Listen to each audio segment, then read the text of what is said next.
என் உயிரினும் மேலான இனமான வஜ்ரா குடும்ப உறவுகள் அனைவருக்கும் இனிய காலை வணக்கம்.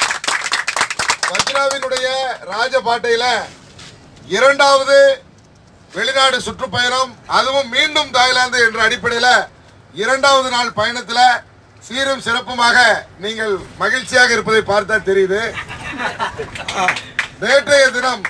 நேற்றைய தினம் நடந்த நிகழ்ச்சிகள் சென்ற முறை வந்தவர்களுக்கு அந்த நிகழ்ச்சி கிடைக்கல. ஆமா, ஏனென்று சொன்னால் அப்பா என்னுடைய வருமானம் 50 லட்சம் தான். சில விஷயங்களை செய்ய முடியல. இப்ப 1 crore plus இருக்கிறதுனால வாழ்க்கை என்கிற பயணமே தன்னோடு இருப்பவர்களை மகிழ்வித்து வாழ். என்னதான் இடியே விழுந்தாலும் எத்தனை வழக்குகள் வந்தாலுமே நான் மன மகிழ்ச்சியா இருக்கிறதுக்கு காரணம் என்ன அப்படின்னா, பல 100 நபர்களை மகிழ்ச்சியா வைத்து பார்த்திருக்கிறேன். நேரத்துல ஒரு சாம்பிள் தான். என்னுடைய நட்புக்காக நான் செய்த வரலாறு, அது பெரிய வரலாறுலாம் நிறைய இருக்கு. அது வரும் காலங்கள்ல அந்த மாதிரி ஒரு நிகழ்ச்சி நடக்காது. அதனால ஏன்னா இப்ப நம்ம தான் போய் செய்யணுங்கிற அவசியம் இல்லை பாவா. நமக்காக செய்யறதுக்கு எல்லா ஊர்லயும் ஆள் இருக்கு.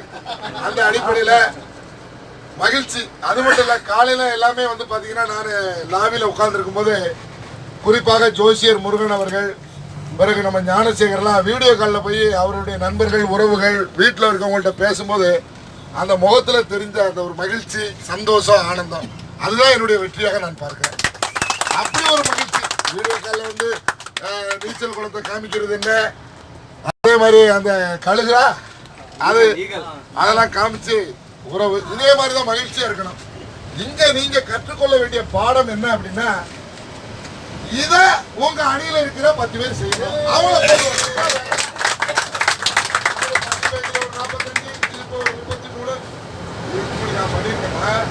இத நீங்க ஃபாலோ பண்ணணும். ஆனா என்ன நடந்துருது அப்படின்னு கேட்டீங்கன்னா, ஒரு நெட்வொர்க் துறையில மிகப்பெரிய சாபக்கேடு என்னன்னா, தலைவனுடைய ஆதரவாளர்களாக இருந்தால் மட்டும் போதாது, தலைவன் காட்டிய வழியில நாமும் பயணப்பட்டு அடுத்த முறை வரும்போது ஒரு 4 பேரோட வரணும், 10 பேரோட வரணும்னு இலக்கு நிர்ணயித்து அவர்களோடு சேர்ந்து களப்பணியாற்றி நம்மளால முடிந்த உதவிகளை செய்து நாம எந்த அளவுக்கு வர்றோங்கிறது தான் இதுல முக்கியத்துவமான ஒரு விஷயம். அதான் நீங்க கற்றுக்கொள்ள வேண்டிய பாடம். நாம இப்ப போயிட்டு இருக்கிறது தாய்லாந்து நாட்டில் பேங்காக், பட்டாயா, 2 பெரிய சிட்டி. பேங்காக் வந்து அனைவரும் நாளை மறுநாள் நம்ம போவோம். இன்று பட்டாயா, அதுலயும் கோரல் ஐஸ்லாண்ட் ஒரு தீவு. இப்ப நம்ம ஒரு மணி நேரம் பயணத்துல நான் என்ன பேசிக்கிட்டு இருக்கேன், லைவா கொண்டு போகணும். லைவா போவோம். அந்த தீவுல இருந்து, அதாவது தீவுக்கு போக மாட்டோம், பட்டாயால ஒரு கடற்கரையில போய் இறங்குவோம். அந்த கடற்கரையில இருந்து நம்ம போட்ல ஏறி ஒரு 20 நிமிஷம் பயணத்துல அந்த தீவுல போய் நம்ம அடைவோம். அதற்கு இடைப்பட்ட நேரத்தில் வந்து பாத்தீங்க அப்படின்னா, இந்த பாராசூட்ல நான் வந்து பார்த்திருப்பீங்க. அதுல போக விருப்பம். அதுல வந்து ஒரு 3 டைப் இருக்கு. ஒண்ணு பாராசூட்ல போறது ஒண்ணு, இன்னொன்னு வந்து பாத்தீங்க அப்படின்னா கடலுக்குள்ள ஒரு 30 அடியில உங்களை கீழே, அதாவது ஆக்சிஜன் மாஸ்க் எல்லாம் போட்டு பயப்பட வேண்டியது இல்லை, ரொம்ப சேஃப்டியா தான் இருக்கும். உள்ள இறங்கி மீன்களை லைவா பார்க்கலாம். கடலுக்குள்ள மீன்களை வந்து லைவா பார்க்கலாம். 2. இன்னொன்னு என்ன கேட்டிப்பே, மொத்தம் 3 இதுக்குலாம் சேர்த்துருக்காங்க. இன்னொன்னு வந்து பாத்தீங்கன்னா போட் ரைடு, பனானா மாதிரி ஒண்ணு வச்சு போட்ல இழுத்துட்டு போறது. இன்னொன்னு வந்து பைக்ல உட்காந்து கடலுக்குள்ள போறது. இந்த 4க்கும் சேர்த்து 2000 பட்டவா, 2000 2200 விருப்பம். தனித்தனியா வாங்கினா 500 600. அதனால அந்த மாதிரி பேக்கேஜுக்கு வாய்ப்பு இருக்கக்கூடிய நபர்கள் போய்க்குங்க. இதயம் பலவீனமான நபர்கள், பிரஷர் உள்ளவங்க, வயோதிகர்கள், அதுக்கு அந்த பக்கமே போயிடாதீங்க. உங்களுக்கு நைட்டு நள்ளிரவு பூஜை மட்டும்தான், அது பாதிக்காத உடம்ப. இது கிட்டத்தட்ட நம்ம வந்து சேர்ந்துட்டோம். அதனால நல்லா என்ஜாய் பண்ணுங்க, சேஃப்டியா உட்காந்துக்கங்க. படகுல உட்கார்ந்து இருக்கும் போது எந்திக்காதீங்க. ஏன்னா சேஃபான ஜேர்னி ரொம்ப முக்கியம். அவர்கள் பிடிச்ச இடத்துல உட்காந்து நல்லா என்ஜாய் பண்ணுவோம்.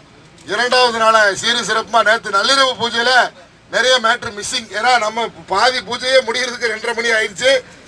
இன்னைக்கு நைட்டு 11 மணிக்கு நான் நம்ம நண்பர்கள் இடத்துக்கு கூட்டு போறேன்.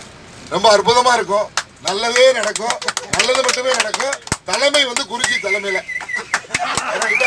அதே போல வந்து என்னன்னு கேட்டீங்கன்னா இங்க நடக்கிற மகிழ்ச்சியான விஷயங்கள் மட்டும்தான் ஷேர் ஆகணும். மற்றபடி ஒரு தனிநபர் சுதந்திரத்தை பாதிக்கிற மாதிரி, தனிநபருடைய இமேஜ் பாதிக்கிற மாதிரி உள்ள விஷயங்களை நேற்றோடு மறந்துடணும். இன்னைக்கு நடக்கிறது இன்றோடு மறந்துடணும். ரொம்ப முக்கியம். ஒவ்வொருவருக்கும் பிரஸ்டீஜ் முக்கியம். அந்த பிரஸ்டீஜ் விட்டு ஒரு ஓவரா இருந்து ஏதாவது செஞ்சு நான் அப்படி ஆக போறது இல்லை. இருந்தாலும் அப்படி இருந்தா அதையா போட்டோ எடுத்து வச்சுட்டு அதை ஊர்ல போய் சொன்னா என்ன ஆகும்? அதனால ஒவ்வொருத்தருடைய இண்டிவிஜுவாலிட்டி முக்கியம். அதெல்லாம் ஒரு பாசிட்டிவா எடுத்துக்கோங்க. எல்லாருமே மனிதர்கள் தானே. இப்ப நானே இப்ப ஹெச்எம்எஸ் ஆகட்டும், நம்ம ஆளாகட்டும், ஏங்க நீங்க எல்லாமே உங்க மனசுக்குள்ள இருக்குங்க. இதெல்லாம் உங்க வீட்டில் உள்ளவங்க உங்க நண்பர்கள் செய்ய தவறிய விஷயம். வயதாகிட்ட தவிர நானும் வயோதிகரா பார்க்கல. ஹெச்எம்எஸ் நானாக உணர்கிறேன். அதனாலதான் அவர் அந்த என்ஜாய்மெண்ட்லாம் பண்ணணும் எல்லாருமே அப்படி நினைக்கிறதுனா ஏக்கங்க. வஜ்ராவை பொறுத்த வரைக்கும் வஜ்ராவினுடைய விசுவாசிகள் நான் என்னெல்லாம் ஆசைப்படுறோம், அது என்ன வேணாலும் ஆசைப்படணும். அது அத்தனைக்கும் ஆசைப்படுற அற்புதமான ஒரு புக் இருக்கு. அத்தனைக்கும் ஆசைப்படுகின்ற உரிமையும் தகுதியும் இந்த உலகத்துல கடவுள் வஜ்ராக்காரருக்கு மட்டும்தான் கொடுத்துருக்காங்க. நீங்க என்ன வேணாலும் ஆசைப்படுங்க, அதை நிறைவேற்றி தருகின்ற பொறுப்பு என்னது. ஓப்பனா தனிப்பட்ட முறையில் வந்து எது எது வேணுமோ என்கிட்ட கேட்டுருங்க. நீங்க என்ன கேட்டாலும் வாங்கி தர நான் தயார் என்ற நல்ல செய்தியோடு நாளை நமது என்னாலும் நமது வாழ்க வஜ்ரா, வளர்க வஜ்ரா, வெல்க